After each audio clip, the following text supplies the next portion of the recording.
Well, hello, Morgan. I think it's Friday. I think it's Friday. We have a live show? What? And That's not and allowed. a And whole bunch of experiments that are going to save a whole bunch of people, whether you're in oh, sales, demand marketing, or an entrepreneur. We could learn a thing or two about even the new LinkedIn algorithm change. This will yeah, be there's been fun. some changes these last couple weeks, so we're going to dive into today. So, hello to everyone joining us. Thank you for being here. Happy Friday. If you're here, drop a hi. Hello, Lydia already. Hello to Hey, everyone else Lydia. joining us. Um, please drop a hello. Now, the funny thing is, I say that as a host of a live show, saying, "Hey, drop in a hi." If I ever attended a live show, I don't know if I'd drop in a hi because I'm like, "Yeah, whatever, these guys." I'm serious. Say hi. We want to see Hey, you. Hey, Jeffrey. Jeffrey. We're so excited that you're here. This is a crucial topic, I think, Nick. It gets talked about a lot. Um, but I also think it gets talked about a lot as sort of a general idea. Like, oh, you should create content. Oh, you need a content strategy. You need pillars of content. And like as a content strategist, yeah, you basically do. Hi Karen, hi Sergi, hi David. The um the reality is today's session is a power hour. It's the name of our show. This is a workshop. This is your workshop. So as we go through this stuff, ask questions. What's on your mind when it comes to creating content? We obviously have some stuff we want to share from our experiments over these last many months creating content on LinkedIn. And even these past few weeks, we have some experiments. The But this is your time as well to ask questions to us around this topic. So, oh gosh, we have some new. Hello, Brenda. Hey, Andrea. Nice to see you. I believe Casper. It's not morning where you are, but that's great. Hi, Sam. Also not morning in Dublin.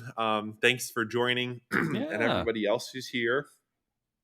And So excited to anybody have that's everyone. new, just a kind of like a quick Oh lowdown of yes, how this go ahead. works. We have a theme every time on these power hours that we dive in. And so we have a couple topics that we like to discuss. And it's really based on you guys. The more questions we get, or the more interest we get in the comments, the deeper we'll go. So it's really Hmm. based on you. Hmm. If we get less comments, we're just going to go and run. We can talk for an hour. Don't worry. I mean, It's the name of the game.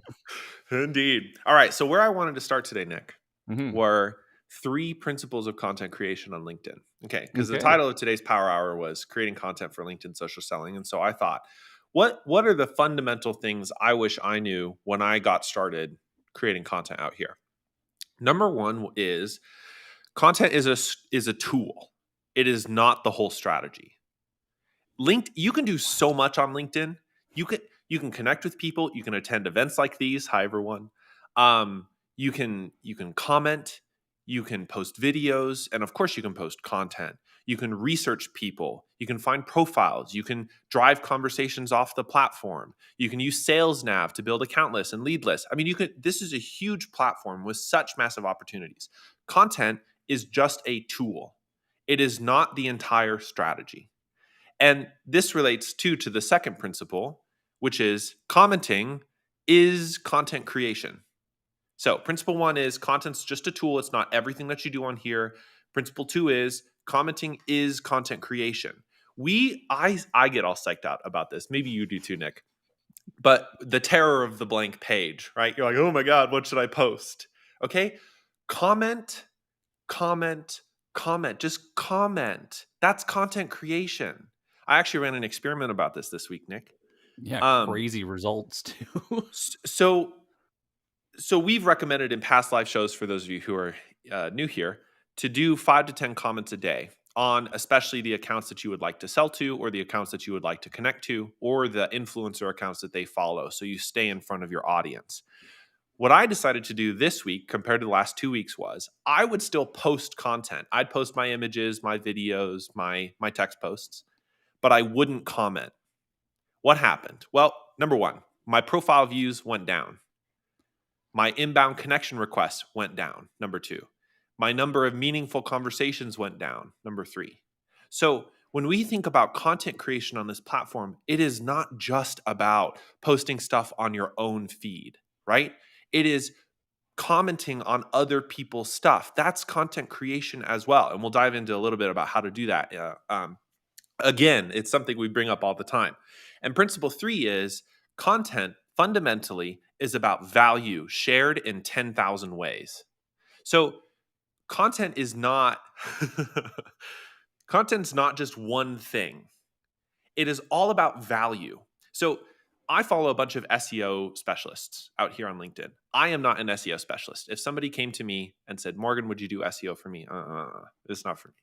The reason I follow SEO specialists is also not to become a subject matter expert in SEO. It's just great for me to learn, to stay on top of the trends, to Mhm. understand that. And they're posting value for me out on their feeds. So I like and I comment and I engage on their stuff because I'm learning from them.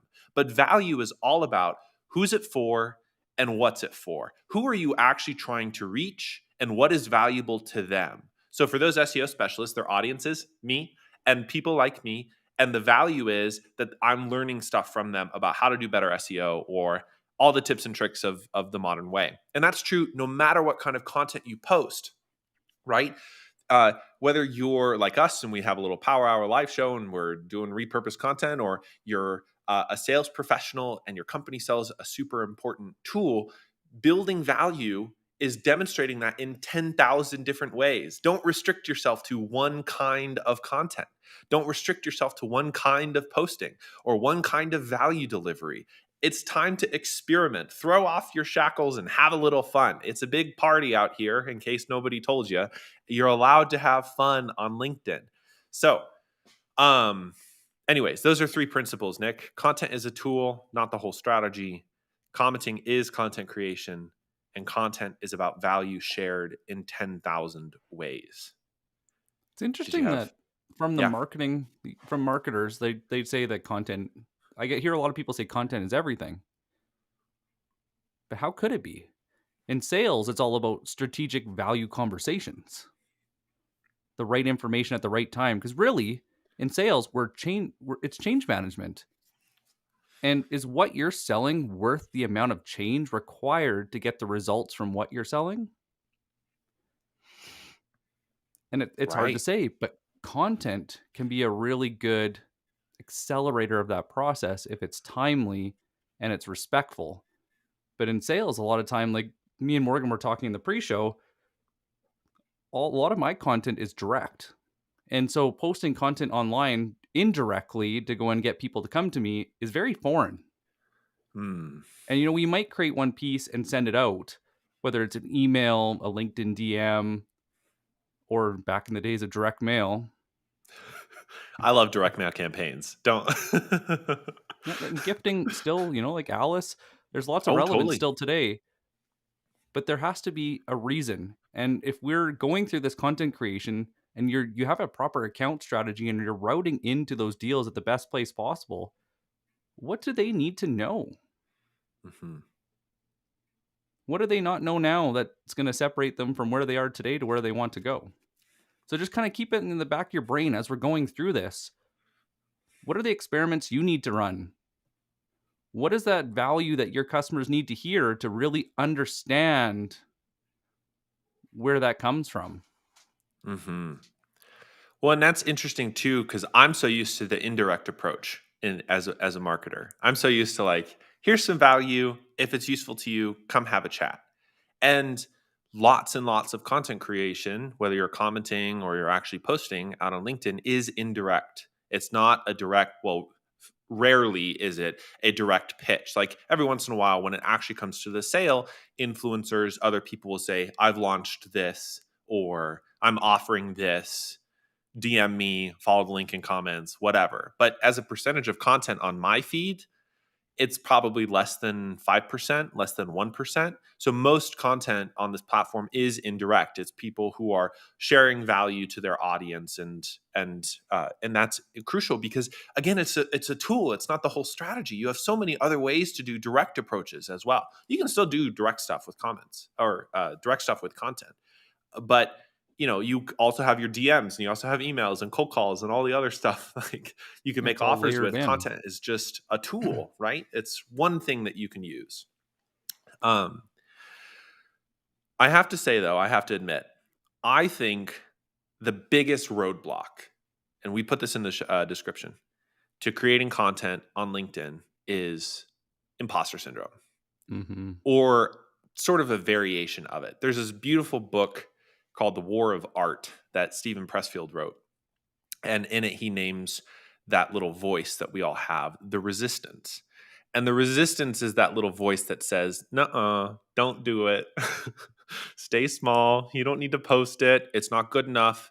You're going to embarrass yourself. It's not perfect. You shouldn't post it because you're not ready," right? Resistance is this little voice that keeps us all small and it fuels our imposter syndrome. And I struggle with this. I mean, I just want to be absolutely clear here. Nick, I think Hmm. we've talked about this before as well, Yeah, something that you've absolutely. worked with. And imposter syndrome basically asks, why me? And especially as you go through the feed and you see other people posting things, you're like, well, people can already, right? This is all the resistance. Well, people can already find the same value from somebody else. Why me? Maybe I'm an individual sales professional or I'm not a huge expert. I mean, in case you haven't figured out already, we're not high and mighty experts here on the B2B Power Hour. We're just people who like to experiment with stuff and learn from that. And we're sharing our earned wisdom here. But imposter syndrome focuses our attention on this. I shouldn't post because it's not perfect, because I'll be embarrassed, because it's risky, there's I keep uncertainty comparing myself involved. to people that are 5 or 10 years ahead of where I am. Right, it's that Apples to comparison oranges. game. They have 10,000 followers and they get dozens of likes every post. I'm putting out stuff that only gets 2 likes. What am I doing this for? All of that is this voice of resistance. So, there's sort of 2 ways I've learned. I'll share mine, and then Nick, I'd love to hear how you think about it. 2 ways that I've learned to deal with imposter syndrome. The first is just ship the work. Now, just shipping the work is harder done than said. But basically, write the post and click publish, or write the post, check for typos, and click publish. And if you need to do the little nervous scream, like, ah, as you click publish, do it. Like, just do it. Just continue to ship the work. Because the biggest lesson I've learned is that even today, 5 months in or whatever, of doing this live show and repurposing content and continuing to post is that voice is still here. And everything I've learned from people who are further down this path than I am, the voice is still there for them. So it's not about getting rid of the resistance. It's about having a conversation with it. And the best way to do that is just keep on shipping the work because you'll get better at being able to manage it. Now, if it's really loud, and it has been for me sometimes, and it's like, no, no, no, no, no, don't do that. What I've learned is to say, hello, hello, resistance, or hello, imposter syndrome. What do you need? And this is like an internal conversation. And usually it needs to just be recognized. It needs me to know that I'm nervous or that I'm scared or that I'm uncertain or that this is risky or that I might be embarrassed. That's what it wants me to know. I say, okay, thank you. Yes, I am nervous or I am that this is risky or I am aware that this is, and then I still click publish. I'm like, let's go, right? Those are 2 ways or 2 tactics of dealing with imposter syndrome that are so crucial for me to continue pushing content out into the world. And we're going to get into the tactical stuff, but this is like the inner work, the mindset shift that's required, in my view, to create really good content. How about you, Nick? Do you have strategies for working with imposter syndrome? Comment, show up consistently, and it's you always try your best. You always try to have the best conversation. And Seth Godin said, if you're gonna keep waiting for that best post, you're gonna miss it every time. And Hmm. you look at how much content we create. Out of every 100 pieces of content, maybe 5 are only really good. Everything else is okay. Some of it tanks. Absolutely. So nobody expects perfection. And if you do have a bad post, you know what happens? Nothing. Nothing happens. Nothing. Just move on. And I think that's, y- y- that's the hardest part is like thinking that there's a consequence to putting it out there, especially on LinkedIn. So many people look at it because it started out as that professional platform, and you got to put your best self forward, and everybody's comparing themselves. But what I did 2 years ago is nowhere near what I'm doing right now. Mm-hmm. There is somebody standing in your shoes 2 years ago that could learn from your experiments, can learn from your trial and error. And nobody expects you to be the expert. They just want value. And so one of the other things I realized is that as you're commenting, as you're continuing these conversations, you learn. And Mm-hmm. so it's a beautiful thing when you can reference somebody in a piece of content and tag them because it also gives you a lift. And it's a genuine compliment and it works. And so the more you experiment and the more you get out of that comfort zone to have that conversation, the more you find your style. Because if you look at any content creator that's doing incredibly well, they're unique. They've embraced themselves. That's a long process. We've been running Mm-hmm. the podcast now for what? Because we I also mean, the did, podcast, few months, but the live show's been like, I don't know, August or September, I guess. Yeah. and I sometimes only feel like we're just figuring it out now. Totally, man. Just about every week because you learn so much by doing. So don't get in the way of learning. It's okay. If it's on a great Well, post, it's gone. It's gone. yeah, it's gone. Yeah, nobody sees it. And actually, interestingly, I did this little poll this week. It didn't go super far, but I did get some good insights. I asked what would people like to see more of on LinkedIn and long form content and some other stuff. The top ranked one was personal stories. People like the thing we underestimate in the B2B world, especially, is that people want to hear about people. Now, the classic faux pas is sharing a picture of your sandwich as if it's Twitter in 2011. Okay, this is not LinkedIn in 2021 or 22. Are we in 22? Oh God. 22. Whew, uh, like personal stories are still part of the value creation process, but the value to that person is connection, relationship, trust. It's not just what's in it for me, right? Value can be 10,000 different ways. It's different than just here's something for you. It's like, here's a story. Maybe this will help on your journey. So, speaking of styles, I think that there are 3 different styles of creating content out on LinkedIn. And I see this based on the people we follow, Nick, actually, and that we've had on our podcast and had discussions with and learned from. So One true. strategy is on the fly. You're building content on the fly. That is Nick's strategy.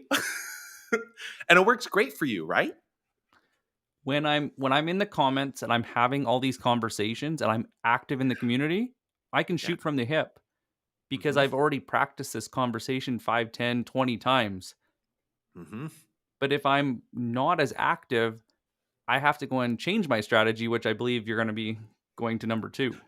Yep. But on the fly is you wake up and you write something interesting. All right. So no matter the I try strategy to. or try to, you at least try to. Um, my recommendation, no matter what strategy you use, and this is from our honest experience, Nick, is choose a time that you'll post. Now, this may mean you post once a week, but you post once a week at that time. It just helps fight that resistance because And it's get an not, oh, I need to accountability post this partner week. too. Actually, I Right. have to You throw that helped a in, like lot in our that. Oh, experiment that we just did with us posting at the same time and then commenting. I was like, yo, it's good to have a comment on there and a like. And then I was thinking about it this morning and I'm like, man, I'm like the kiddos like taking forever to get ready and like I'm not going to be able to post on time. And it's like that accountability partner at the gym. hmm, It's not necessarily you're not going to do it. It's that you're not going to show up for that person because they're waiting for you. They trust you and you made a commitment. yeah. And that accountability helps so much no matter what you're doing, but especially if you're building out on the fly. If you're just writing stuff on the fly. Now, here's the thing. This works exceptionally well for Nick Bennett. And Nick, he has like 30,000 followers or something on LinkedIn. And But he's growing. and growing. And he's been very clear. He just wakes up and writes something interesting on his mind. So it works great whether you have a small audience or a big audience. It's just, is that your strength? And for Nick, it is. For me, I prefer strategy 2, which is built out in advance. Now, I don't actually build out a lot of content in advance. I think sort of the OG player in this is Justin Welsh, and he Mm, is 100,000 followers. I mean, something ridiculous in terms of reach on LinkedIn. But 150 or something. yeah, he builds out almost all of his content in advance. For me, I build out the week. I don't do the month. The month is a little too much for me because I don't have that much time to write all of that content all at once. But I Things also try to do, change. and things change. And so I build out a week in advance. And that's, you use a tool like Buffer or Hootsuite or one of them to schedule out your content at that same time whenever you want to post. And whether you're doing it on the fly or built out in advance, it doesn't, I mean, I think you and I both recommend maybe posting at least once a week if you're actually posting stuff on your feed. But like Nick and I post Monday, Tuesday, Wednesday, Thursday, Friday, Saturday. And you've even been experimenting with Sunday recently. So you don't have to go all guns out blazing all at once. In my experience, it's better to stay consistent in whatever schedule you choose instead of trying to max it out at the beginning. So if that means that you're posting Monday, Wednesday, or Tuesday, Thursday, that's all that you need to do. And you can build that out in advance on a Monday, or you could write it on the fly. But it's important. It's, for me, 7:45 in the morning. I have to post something. I have to ship something. And that fights the resistance. It fights that imposter syndrome because it's like I told Nick I'd be posting 7:45 in the morning. I gotta post, right? Um, Strategy 3 is sort of can be blended in whatever you're doing, but it's a different approach, which is repurposing content. And Mhm. this is underestimated because you can repurpose all kinds of stuff. If you're a sales professional at a company, you can repurpose your marketing team's blog posts on your site, right? You're not going to copy paste. You're going to take the message, simplify it, condense it, maybe change it around into something valuable. That's what Laura Erdem does at Dream Data. She was on our podcast. She's like, when I run out of content ideas, I go take a look at what my marketing team has put out on the blog and I go, oh, that's really good. And then takes a little segment of it, simplifies it, and Love it. posts it on our feed. Isn't that great? And people come from your voice, your curation Yes. of the same message, so it makes sense, and, you add your personality to it, which one thing I will say, like, shooting from the hip, Mm-hmm. when I go and edit too much, I edit out personality. Same. If you read your writing and it's really dry, there's no humor, there's no sense of personality, it's hard for people to go and really grasp that unless it's super, super high value and relevant. They'd rather hear it in their own words. Yes. Like customer interviews or even asking like, "Why did you decide to do this now?" Like take notes or record calls as get their permission, but record Of course. calls and pull out different phrases and use it.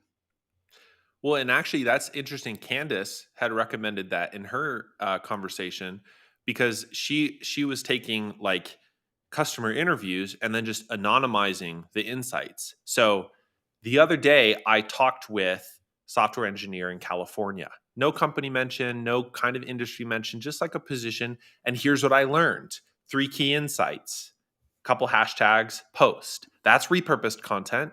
You're sort of doing the work all you're doing the work already. You don't need to make your life harder, and we do that too. We repurpose some of the insights in from these live shows or from our podcast into content that we're using because we're sort of blending some of these approaches because we continue to experiment and see how it all works.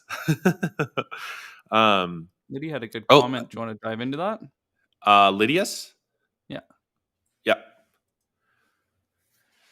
Lydia asks, can you address the efficacy of posting more than once per day? My understanding is that LinkedIn ignores the earlier post.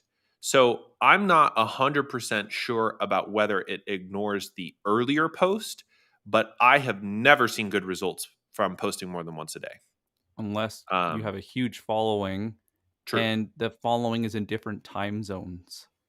Hmm. But Nick Bennett posts multiple times a day, but he has a big enough following where there are different types of posts, and sometimes it's humor, sometimes it's more value, and it really comes down to your following and if they're engaging. And I think they take it's like a TikTok approach to it, where if it doesn't get acceleration, like people aren't liking Hmm. it and they're just like glancing over it all the time, then they just hide it because it's not relevant. Yeah, Also, another reason exactly. why you got to connect with the right people. Yeah. Exactly, exactly.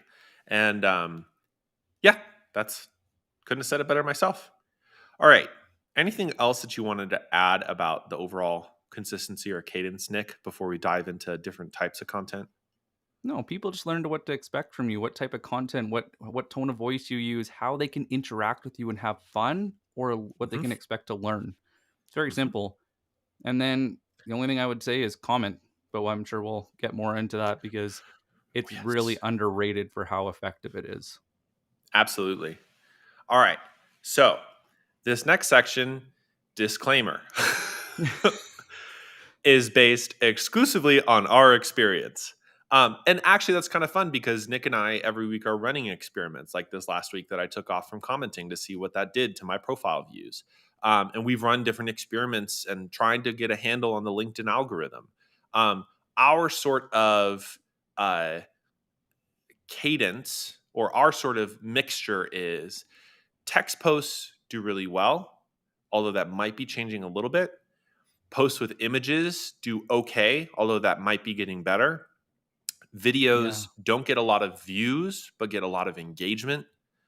Polls are not as high reach as they used to be. Uh, Links, like not in a comment, but if you post something and it links and it has that link preview, our recommendation, just don't. It doesn't go anywhere. Uh, and LinkedIn articles, snuffs it too. yeah, it does. And I'll explain why in a second. Articles are sort of the long form content, maybe, but it's probably best suited to if you can produce sort of thought leadership content by yourself and not necessarily just like repurposing other content.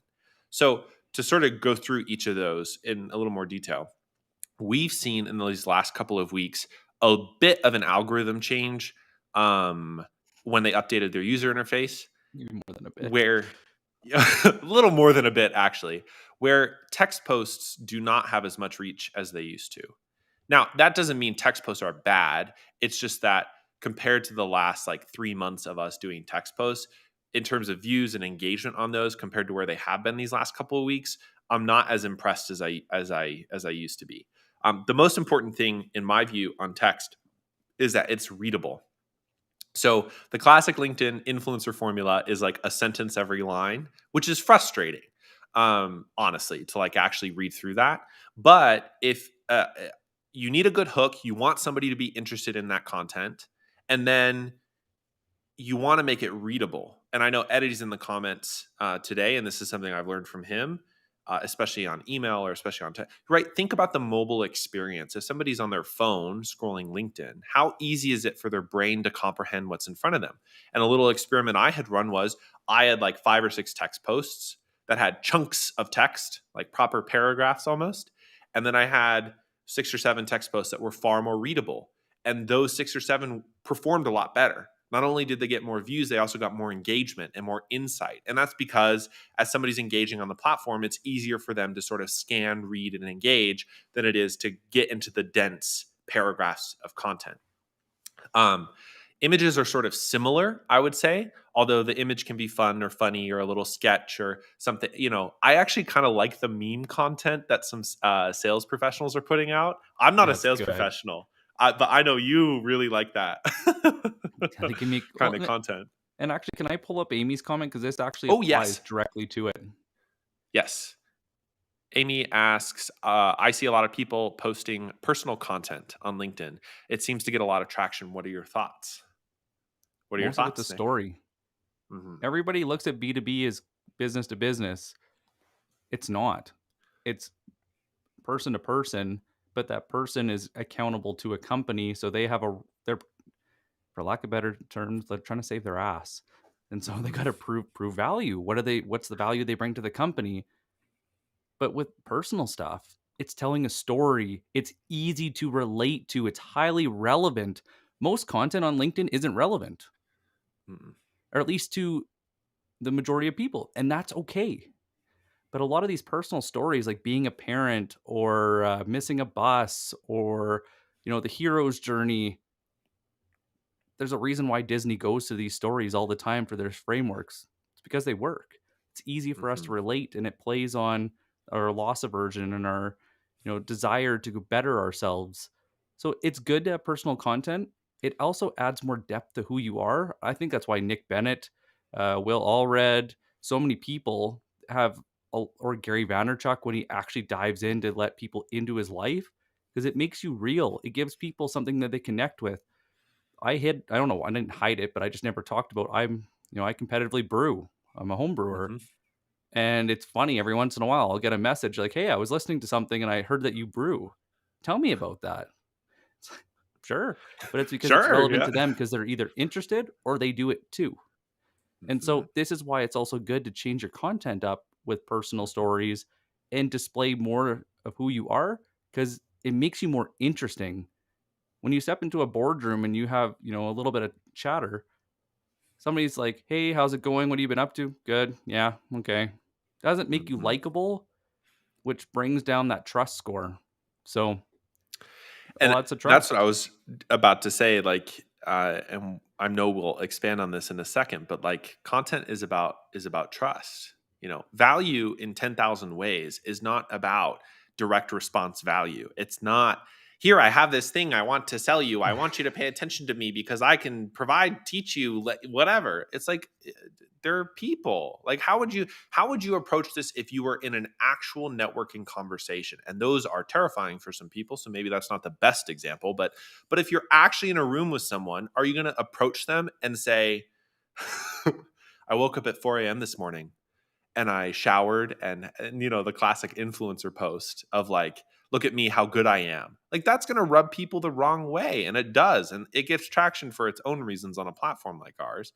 But I always think about building relationships, building trust, and personal content is a way to build a relationship and to build trust, because you're more than a business, you're more than a position.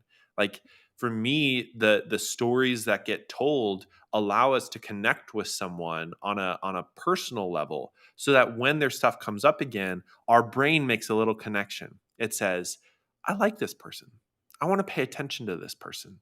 And that's one from more than just 10 SEO tips and tricks for this week. Like, yeah, that's useful, but in my experience and the people that I like to follow and engage with, I love to see and hear stories about their life. Um, and of course, like, we're not on 2011 Twitter. Like, you don't need to post a sandwich and tell us a story. Post a picture of your sandwich and tweet it. Like, that's not. That's sort of the opposite end of the spectrum here as well. Yeah, That's more performative. pretend your customer, your target Hmm. persona, is your best friend. Now post. Hmm. You're going to protect them. You're going to care about them. You're also going to take out the fluffy bullshit. Yeah. Like, Heck nobody yeah, goes man. and calls their friend. And you're like, "Hey, like, this great new product just came out, and like, we're like really pumped to go and sell you." You'll call your friend, and it's a different tone of voice. It's a different interaction. It's a different play on value and urgency and fun. And that's what makes all this work, is when people can trust you. So post like you're talking to your best friend. See how it changes your style. Yep. Yeah, and video is a huge way to access this. Speaking of content types, video puts a face to a name. It also puts a tone of voice to a name. It puts a personality to a name. Like, I think humor is fairly difficult to get across right in text, and like, I've experimented with it, and sometimes it works, and sometimes it doesn't. It requires a lot of ellipses and emojis and all sorts of stuff to try and communicate it right, so people don't think you're actually being funny. But if you instead watched a video of us screwing around, and if you pull up some old live shows, we're wearing ornaments. I have multiple pairs of glass. Like that sort of stuff communicates to you personality more than an individual text post. So one thing I've seen like Will Aitken succeed really well with, because he's big on TikTok, he's just repurposing TikToks and putting them on LinkedIn. Now, you don't have to become a TikTok expert. The principle is the video, not and the content of the video, not that he's on TikTok.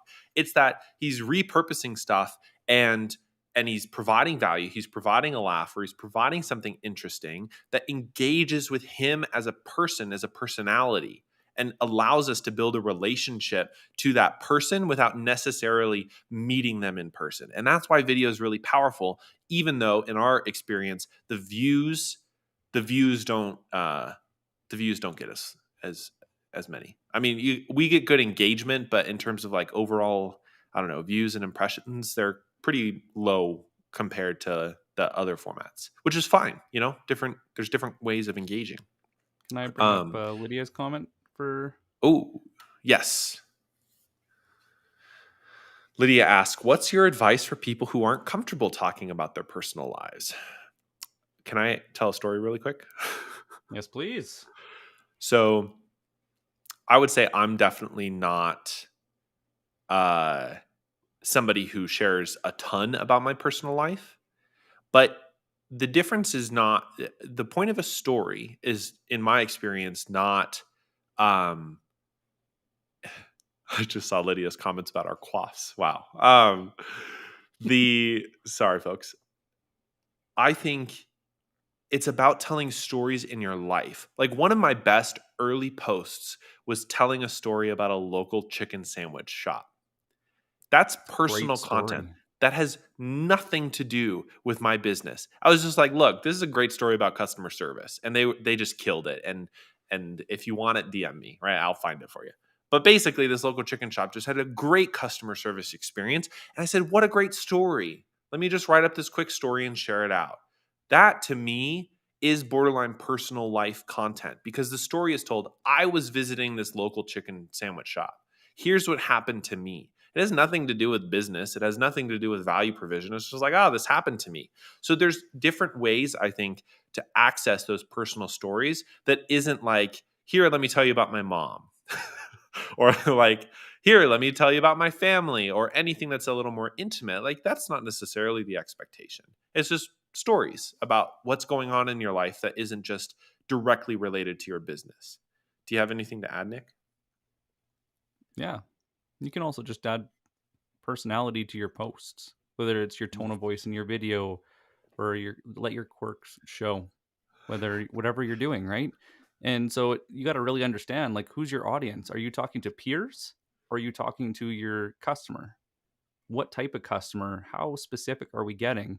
And how deep are we getting into their everyday to provide them real value? And so you can just talk about that all day long and people will be happy with you. But the more humor, the more you that you insert into it, the more people will come back because you're unique. You have a new take. Mhm. You know, they might love your dry sarcasm. Mine apparently they don't. But and maybe too like I've seen some people that do some killer illustrations. I wish I had those skills, but I don't. Mm, And so it's figuring out your strengths, finding a way mhm. that works. Originally, me and Morgan found it easier to just talk on a show instead of trying to write out really structured content.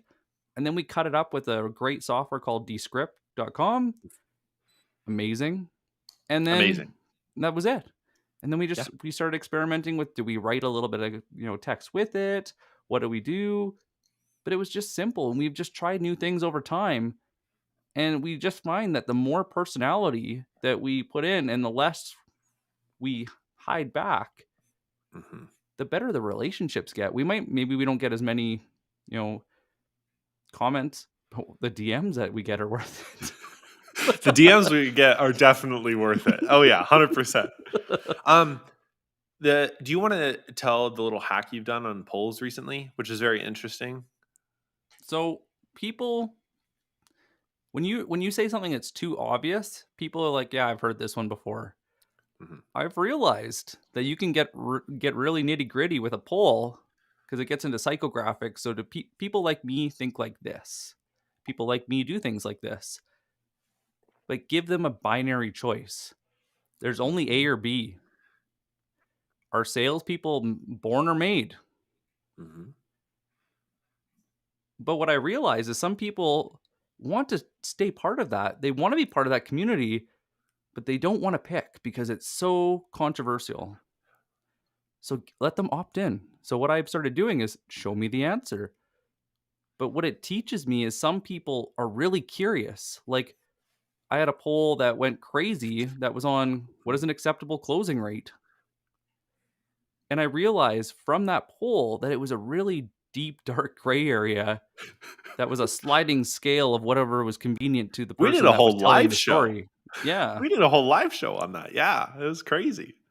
So But it it was a huge works. percentage that responded to show me the answer because they wanted to know what other people were saying. 51%, I would have lost over 25,000, 30, probably more because it wouldn't have got the traction it did because it picked up fast for a Sunday poll. Mhm. Sunday Right, and poll. it seems recently the algorithm has sort of demoted polls compared to where, I think Will Aiken's famous poll is, "Do you want more polls? Poll, poll, poll, poll." Yes, Like, poll. there's Yes, poll. yes, poll. And, like, it definitely was abused for a long time. But for me, they're really useful market research things. I've learned a lot by asking questions I'm genuinely interested in from the audience that we seek to serve, to see what they're saying, and then use that as the respondents as follow-up questions and follow-up conversations to now, mind you, if you have one like Nick's poll where you got in front of, I don't know, 60,000 people or whatever, it's a little hard to do all the follow-up work on that. But for something that's yeah. It's a couple weeks of work. Yeah, no kidding. But for something a little more intimate, it can at least spark conversation with sometimes second degree or third degree connections of like, I saw you respond to this poll and I wanted to ask you a couple more questions, or I was really wanted to know more about your perspective. I had a lot of great conversations off of a poll I did about creating content actually as a sales professional.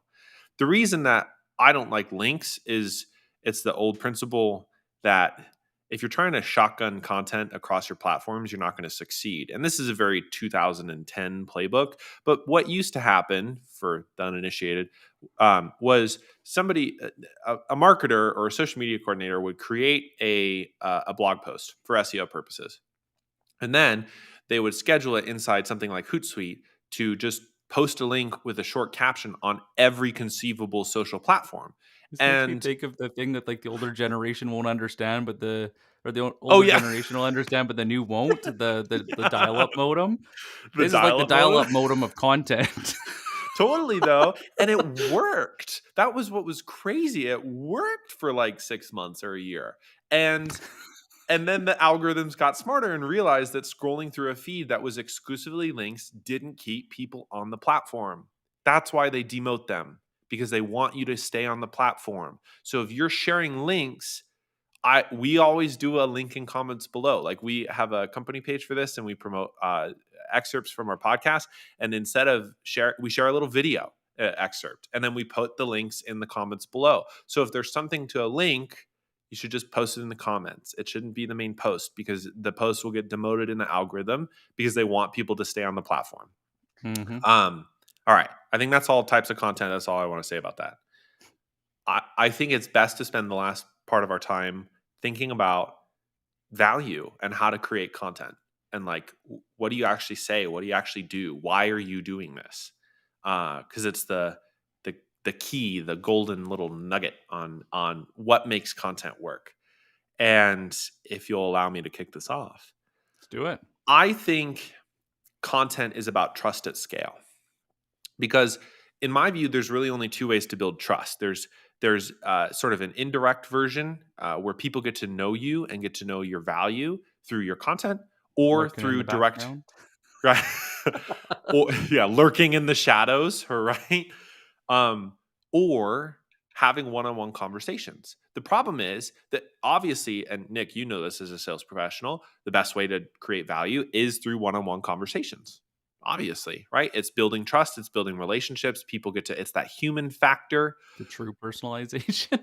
Yeah, the true personalization. The problem is we only have so many hours in a day. We can only have so many conversations. And on top of it, I'm an introvert, so I just burn out quickly doing that. Like, I need Now days to the truth is recharge. coming out after he does his comments and he disappears for, like, 6 hours. You're like, "Are I'm you like, okay?" "I'm in sorry. meetings." No, no, no, no. I truly, like, after a big conference or after a big event, I really need time to recharge. So for me, building relationships one on one has never been a scalable solution. But for most people, it's not a scalable solution. So how do you build trust before they ever talk to you? Or how do you build trust without ever talking to you? And that's through content. And that's through content as comments, content as comments that are questions, content as things that you're posting. It's all about building a relationship, building trust.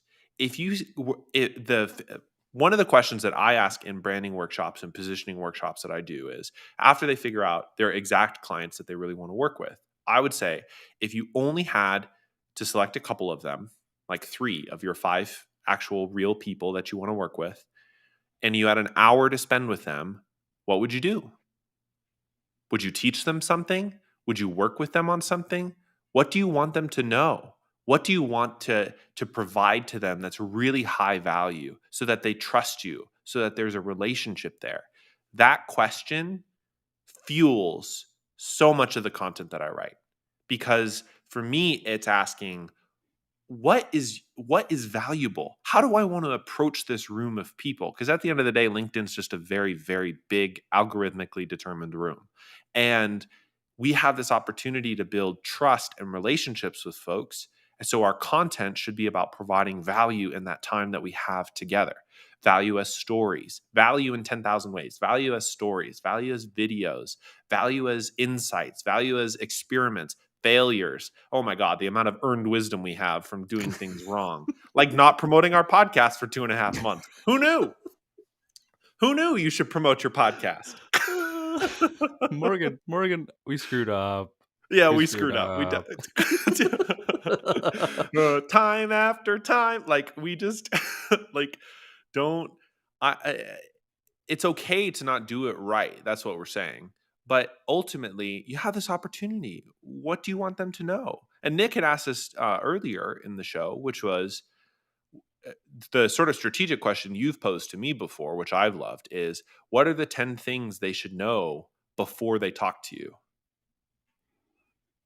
Yeah, and a lot of that is change management. Hmm. And this is, I think, where the biggest misconception in sales right now is that too many people look at it as transactional, and some of it can be if it's a commodity, or if you treat it as a commodity, then you're selling yourself short. But it's change management. There's certain changes in their day to day that need to happen for them to use your product well. Hmm. How can you go and explain that using stories? How can you take your customer's own words and turn it into a post? The the more client meetings I do, the easier it is for me to create content, because then I'm not recreating the wheel. I'm just sharing what I've been told. The hardest thing, and I think I see this a lot on LinkedIn, and it's kind of sad because you want to talk to people about it because it's a great topic, and you realize that it's not earned wisdom. They've memorized something out of a book and then they parrot it out to everyone else, like we've seen with a lot of the podcasts that we love. Yeah. And it has no depth or meaning to them because they don't actually understand it and they've never applied it. But Mhm. when you're talking to customers, they're telling you stuff because they trust you, or you've raised a good question that gets inside their heads and into their day to day. That's great content. And I saw a Great company content. that whenever they sign a competitor or sign a company that has like a good list of competitors, what they do is they turn it into either a case study or they'll watch the discovery calls to see why they met with them. They'll turn it Mm. into strategic content pieces, and then they turn it into a content campaign that they send out to their top 3 to 5 competitors. And they can usually book at least 1 to 2 meetings from it. Absolutely. And so you don't have to get super creative. Like you don't have to go way outside the box. It's just Mm. really getting in. I think Margot Aaron said it really well. You got to write copy that's so good that it's invisible because it's conversations they're already having with themselves, but you're continuing on. God, it's really hard to go and book meetings with cold calls. Man, I feel like all my emails are just like, getting lost in the black abyss. I Mhm. feel like my content I'm creating just doesn't go anywhere. Mhm. Okay, continue that. Mhm. What's the rest of that thread? Create it. Mhm.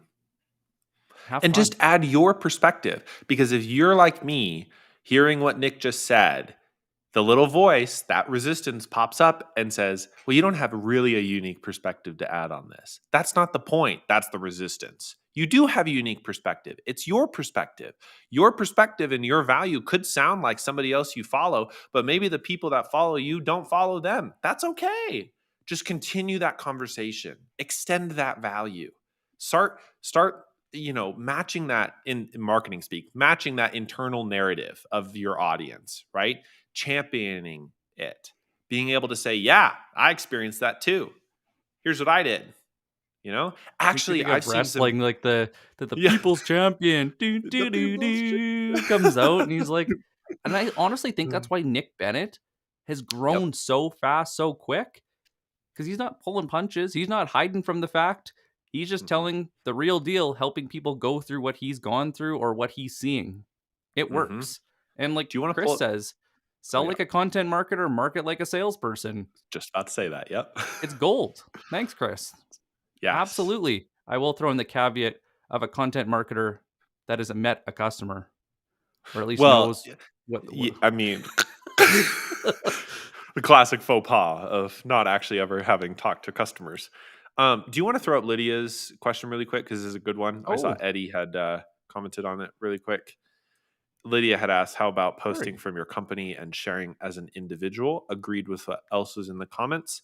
It doesn't get as much traction. Now, why Why? is a good question.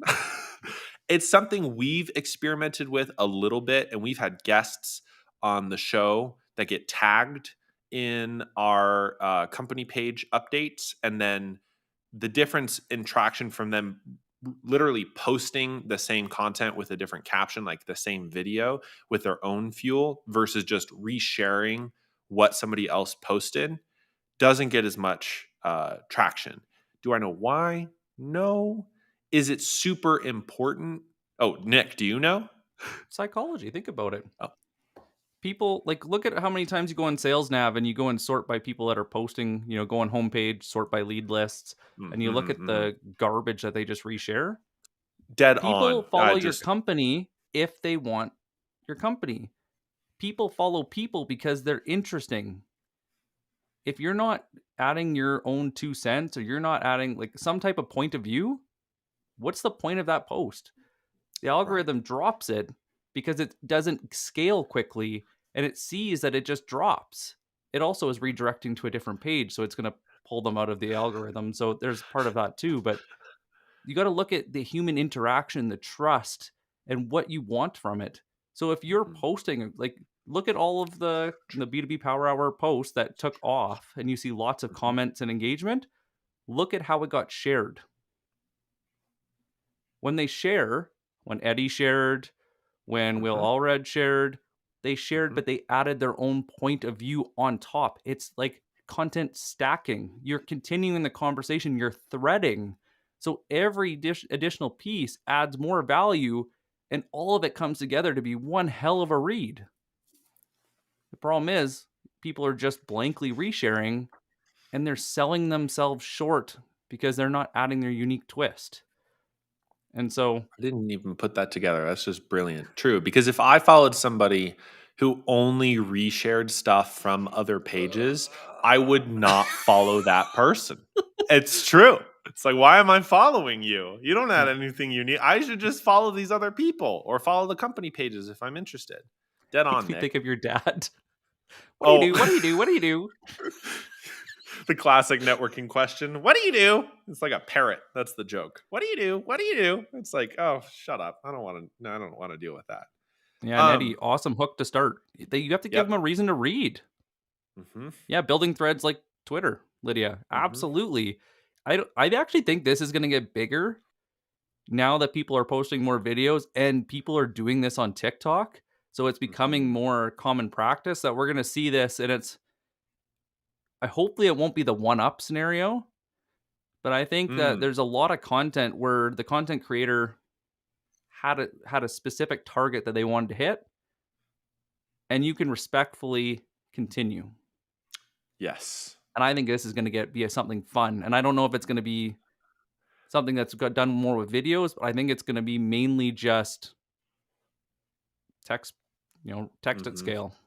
Hmm. Yep. Yeah, and honestly, if I only had a layer to kind of formalize this, if we wanted to get formal about it, is did you like that? The You should probably have an objective in creating content. Now, that objective can be lots of different things, But I and have a value can be budget. shared in 10,000 different ways. But are you so for us, the reason or for me, the reason that I create content is that I'd love to build a community of peers. That's why I'm doing this. I want to be connected with other marketing and sales people who are learning in their own ways so I can learn from them and they can learn from me, right? That's why I create content. That's the goal of my content creation and why this live show exists too. We're like, hey, want to start talking about this? But other people, and I follow some, their goal is to generate demand. Their goal Every is to day I'm build revenue. hustling, hustling, Yeah. hustling. Their goal is to create visibility for their own profile. And you know those influencers when you see them because it's all about them. And for some people that works. Like for me, it doesn't work. So it's always for an audience and there's always some sort of objective. Now, of course, we'd all like to be famous. Maybe. Not all of us. Maybe a little bit famous. But it's so much better in my experience, and our experience, I'd say, to have a couple thousand or a few thousand, or even from some of the larger accounts, 10,000 people who follow you, who are actually interested in what you do, instead of having tens of thousands of people who just follow you and they don't engage. Like, not getting so wrapped up in those numbers is really important Like because old school for or me, Twitter, where people would like fluff up their numbers and then oh, unfollow everybody, so it oh my looks so. God. Look at, I have 10,000 followers. It's like, come on, Effing man. narcissists. It's just no. Lydia. That's a great comment, Lydia. But the point of the objective is just to stay consistent. It's just to say, you know what? And I had this the other week. I posted a text post, went nowhere. I think it has like 180 views or something like that, which is not great. And it has 2 likes or something like that. You know what? It's still One was up. me. Oh yeah. Yeah, the other one was Nick. Like that's how far it went. Oh boy.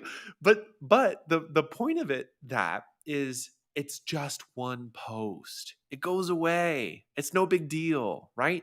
And then you can post another thing. And I posted, I think literally the day after, I posted something that reached like 5,000 people, which is pretty good. So, like, being able to focus in on a particular audience, understand the value, deliver that value in Hmm. 10,000 ways, and also know it's all long game and the day to day is kind of important, but not super important, is fine. Like, that's the magic. That's how you build relationships, build trust in the long game.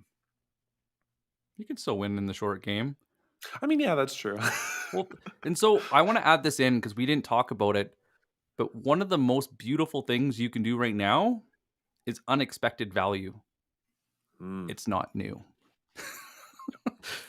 So you get a DM and somebody's just chatting with you, and Morgan has a good story of this, mhm. and I know a few other people have actually brought this up because we've mentioned it on the show before. But what are they struggling with? What is something in their day to day? Maybe they just got a new puppy, and you can hear the frustration in their voice because it is, everybody's at home and it's terrorizing them. Maybe send them, something, a friend that has a really well behaved dog. Hey, this is the book that they use to go and really help them out. Hopefully, hope it works for you. Or it doesn't have to always be work, but it's what is the friction in their life that you can help with? What is that blank spot that they need to fill? Do they want to learn more because they're going to get a promotion soon and they're worried about like that knowledge gap? Do they need to network with a few people because say they just moved to Denver or they just moved away from Denver and so now they need to go and connect with a few new people? Hmm. This is where sales can win quickly with content. And I've seen somebody do this and it was really, really good. They did a really deep discovery session with a customer, got into why change, and they really labeled why now. Why do they need to change now? And they turned it into a content piece, a pretty healthy, like long, like video and like text post. But what they did is they had a target account list of 5 to 10 people or 5 to 10 accounts, and they connected with them and sent it to them in a DM. You're like, Nice. so and so is dealing with this. I thought this would be highly relevant to what you're going through right now. Let me know. Wish you the best. That's so good. And I thought it was just freaking brilliant because not only is it indirect, but you're Mhm. making it direct by sending it to someone. J-Bay had this wicked episode. I sent it to you on Yes. prospecting, and I beautiful framework, really well demonstrated, great stories to back it up. And so I've been sending it to people with the timestamp. I'm like, listen from here. It's really good. And will it get me business? I don't really care. No. Maybe it does. But the point was Mhm. is I knew that some people were either struggling with it or it was an area of interest. So I fired it off. And Yep. so look for opportunities to fill a void with content at scale. Okay, Mhm. and I'm sure Eddie can talk about this, like with Vidyard videos and any of these services where you can save like FAQs. So you get these frequently asked questions, throw it into a video format, send them to people. Like I now send people podcast episodes instead of answering the same questions over and over because Will Allred explained email a hell of a lot better than I ever could. Yep. So why would I go and take away from that and pretend? Mhm. Because now we Mhm. have a Mhm. resource. So build Mhm. your resource library. Eddie has a good way of doing it too. He puts it into bookmarks and then Mhm. categorizes all of his into different bookmarks and he'll send the bookmark. Mhm. So little goes a long way and it doesn't always have to be just the long game. Nope. Well, we are at the end of this power hour. I feel like we could probably go for at least another 2 or 3 rounds. Thank you to everyone who's here joining us. Quick offer before you hop off. We've been hosting little workrooms for folks to work on specific skills, just because we like to have fun. And it's sort of a format like this, but it's live and in a Zoom room. It's on Monday. Nick, what are we working on Monday? Email sequences. We're getting to the Email bare bones sequences. of what works, what doesn't, and why 1,000 random email addresses in your sequences just doesn't work. But it's all activity based. Learn by Yeah. doing, and you Hmm. get to hear other people voice the questions that you're probably saying in your own head. So Hmm. it's a safe place to be honest and learn. So if you're interested, shoot us a DM. We'd love to have you there, and I hope you join. So Yeah. thanks for joining on this Friday for this B2B Power Hour. Nick, any closing words? Thank you so much as always. We really appreciate you, especially spending this whole hour with us, contributing with all your comments. And we really love seeing your comments and your faces pop up with your profiles week after week. It means a lot. And we can't wait to go and announce what's next week. So if you have any ideas, shoot me a DM or Morgan. Yep. Send it Wish our you guys the way. best. Yes. Thanks, everyone. Bye. Happy Friday. Happy selling.